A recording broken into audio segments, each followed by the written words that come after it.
أعوذ بالله من الشيطان الرجيم. بسم الله الرحمن الرحيم. ألم تر إلى الذين يزعمون أنهم آمنوا بما أنزل إليك وما أنزل من قبلك يريدون أن يتحاكموا إلى الطاغوت وقد أمروا أن يكفروا به ويريد الشيطان أن يضلهم ضلالا بعيدا.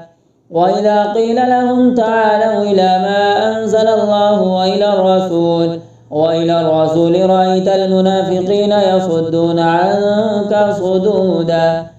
فكيف إذا أصابتهم مصيبة بما قدمت أيديهم ثم جاءوك يحلفون بالله إن أردنا إلا إحسانا وتوفيقا.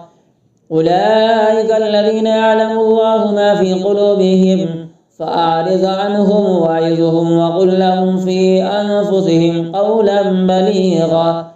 وما أرسلنا من رسول إلا ليطاع بإذن الله ولو أنهم إذ ظلموا أنفسهم جاءوك فاستغفروا الله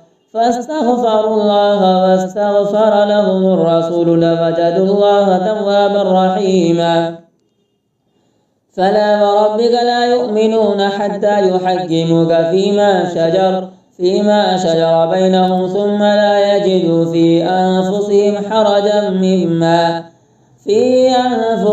حرجا مما قضيت ويسلموا تسليما. ولو أنا كتبنا عليهم أن اقتلوا أنفسكم أو اخرجوا من دياركم ما فعلوه إلا قليل منهم ولو أنهم فعلوا ما يوعظون به لكان خيرا لهم وأشد تثبيتا. وإذا لآتيناهم من لدنا أجرا عظيما ولهديناهم صراطا مستقيما. ومن يطع الله والرسول فأولئك مع الذين أنعم الله عليهم من النبيين والصديقين والشهداء والصالحين وحسن أولئك رفيقا. ذلك الفضل من الله وكفى بالله عليما. يا أيها الذين آمنوا خذوا حذركم فانفروا ثبات أو انفروا جميعا. وإن منكم لمن ليبطئن فإن أصابتكم مصيبة قال قد أنعم الله علي إذ لم أكن معهم شهيدا. ولئن أصابكم فضل من الله ليقولن كأن لم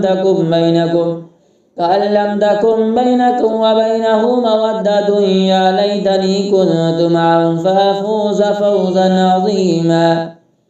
فليقاتل في سبيل الله الذين يشرون الحياة الدنيا بالآخرة ومن يقاتل في سبيل الله فيقتل أو يغلب فسوف نؤتيه أجرا عظيما. وما لكم لا تقاتلون في سبيل الله والمستضعفين من الرجال والنساء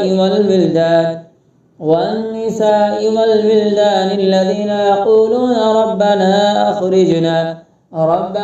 أخرجنا من هذه القرية الظالم أهلها واجعل لنا من لدنك نصيرا. الذين آمنوا يقاتلون في سبيل الله والذين كفروا يقاتلون في سبيل الطاغوت فقاتلوا أولياء الشيطان إن كيد الشيطان كان ضعيفا. ألم تر إلى الذين قيل لهم كفوا أيديكم وأقيموا الصلاة وآتوا الزكاة فلما كتب عليهم القتال إذا فريق منهم يخشون الناس كخشية الله أو أشد خشية وقالوا ربنا لم كتبت علينا القتال لولا أخرتنا إلى أجل قريب قل متاع الدنيا قليل والآخرة خير لمن اتقى ولا تظلمون فتيلا.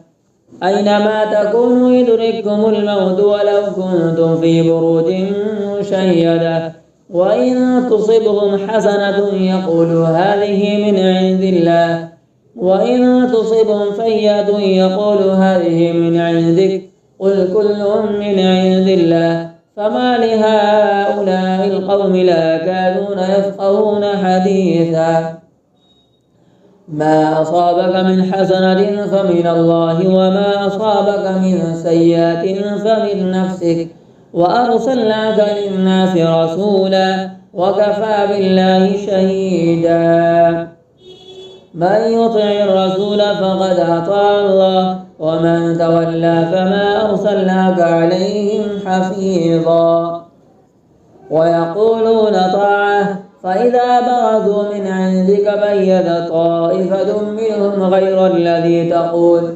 والله يكتب ما يبيتون فأعرض عنهم وتوكل على الله وكفى بالله وكيلا أفلا يتدبرون القرآن ولو كان من عند غير الله لوجدوا فيه اختلافا كثيرا وإذا جاءهم أمر من الأمن أو الخوف أذاعوا به ولو ردوه إلى الرسول وإلى أولي الأمر منهم لعلمه الذين يستنبطونه منهم ولولا فضل الله عليكم ورحمته لاتبعتم الشيطان إلا قليلا فقاتل في سبيل الله لا تكلف إلا نفسك وحرض المؤمنين عسى الله أن يكف بأس الذين كفروا والله أشد بأسا وأشد تنكيلا من يشفع شفاعة حسنة يكن له نصيب منها